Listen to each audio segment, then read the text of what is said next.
What is up guys? This is my day 22 ng pagpapasarap. Wow! So ito na naman guys, panibagong araw, panibagong vlog, panibagong video na naman to guys. So dito na tayo guys, kakagising lang natin guys, kaya nagluto na rin tayo ng 5 itlog guys na sunny side up na itlog guys.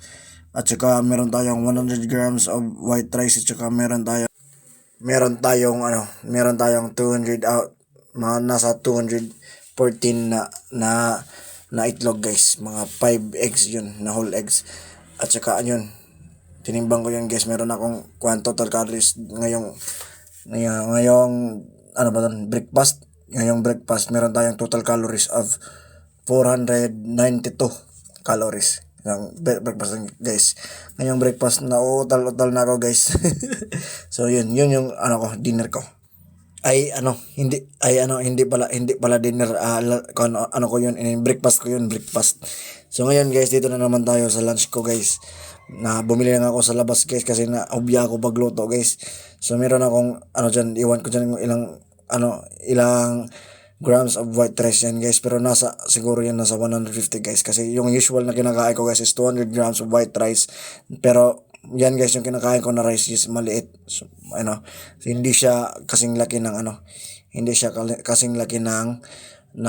usual na kinakain ko na 200 grams. At meron akong atay ng manok, yun guys, yun ang kinakain ko guys, yan ang kinakain ko ngayon. So yun guys, papatingin-tingin lang sa camera guys, pero busog na yan sa lunch. At katapos guys, proceed na naman tayo dito sa panghuling pagkain ko ngayong gabi guys. Ngayong araw guys. Ito yung pinakahuli kong pagkain ngayong araw, at ito ang third and last meal ko. So meron akong manok dyan guys.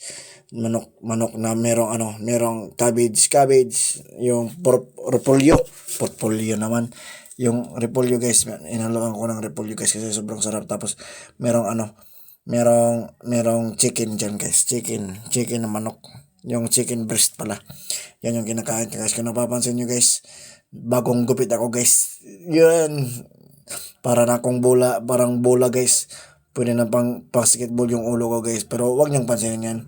So guys, yun lang muna sa ngayon yung video ko. Pag umabot kayo dito sa video guys, papalo, like, and share ako guys. So dito lang muna tayo guys. So see you sa day nasa day 22. So see you sa day 23 ng pagpapasarap.